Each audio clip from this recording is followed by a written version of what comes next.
L'Australie de Melbourne à Sydney, c'est 3 semaines de vélo, quasiment 1200 km. C'est une partie du voyage qui est très intense parce que beaucoup de kilomètres en très peu de temps. Ça roule bien, on est bien rodé, on arrive à enchaîner les grosses journées et à rouler beaucoup. Mais un seul truc, c'est la peur de casser quelque chose, la peur de se retrouver bloqué. Et on vient de casser l'autre roue de la carriole de Gérard.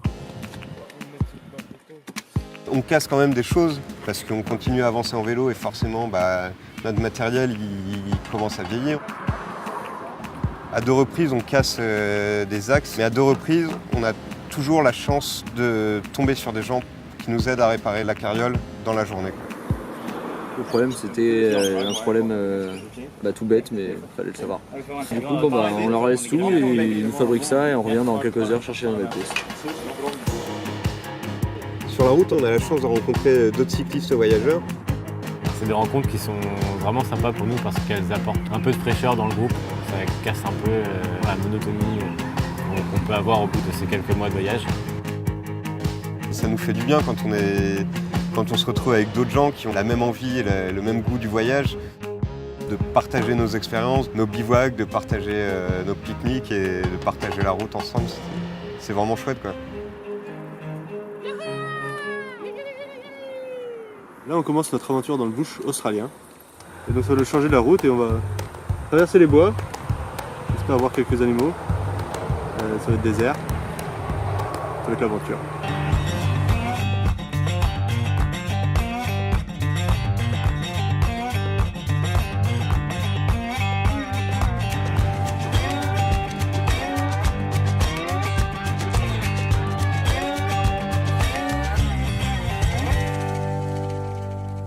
L'Australie, c'est 3 semaines de vélo et une seule pause. Et cette pause, elle est bienvenue. Arriver à Bermagui, ça nous fait du bien. Et surtout, on rencontre James. C'est quelqu'un qui n'est pas forcément intéressé par le voyage en vélo, mais qui est vraiment intéressé de rencontrer des voyageurs. Et comme il le résume très bien, les voyageurs en vélo, ça a besoin de dormir et de manger. On avait prévu de rester une nuit chez lui. Finalement, on reste 3 jours. Ça nous permet de travailler sur tout le compte-rendu du voyage, à savoir les articles, les vidéos, gérer les rendez-vous avec les médias, les associations.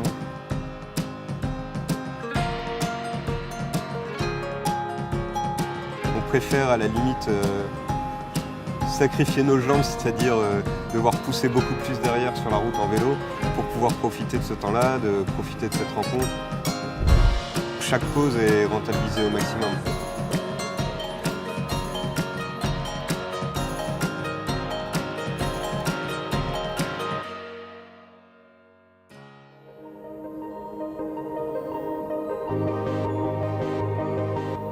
Les derniers jours en Australie, là, c'était vraiment super. Il y a le bateau qui arrive là, donc on va le prendre pour traverser une baie et ensuite on aura encore 40 km pour arriver jusqu'au centre et se poser quelques jours avant de prendre l'avion.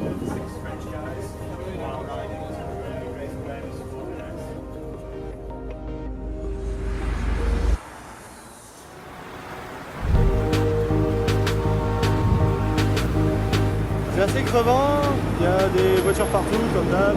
Blindé de circulation, super chiant.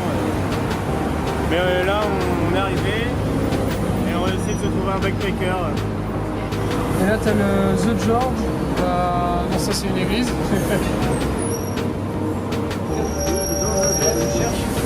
Les backpackers.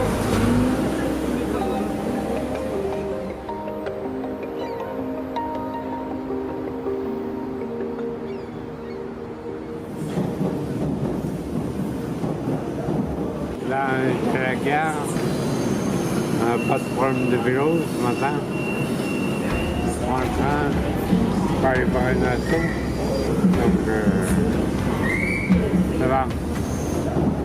C'est à Sydney qu'on a l'occasion d'aller visiter un centre de vie pour la sclérose en plaques.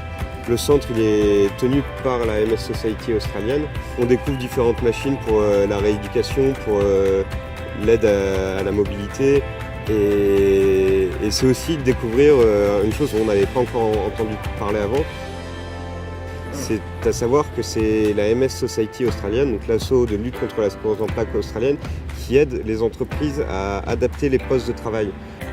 C'est une belle initiative, on n'avait pas vu ça avant et c'est assez intéressant.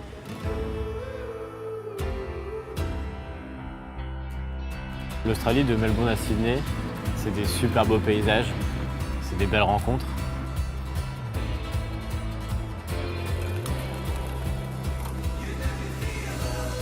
On est aux 2 tiers du voyage, on est à plus de 9000 km. On a eu des moments plus ou moins faciles, des moments plus durs. Mais il y a un truc sur lequel on se retrouve, c'est d'aller découvrir d'autres cultures. Et on a hâte d'en découvrir de nouvelles.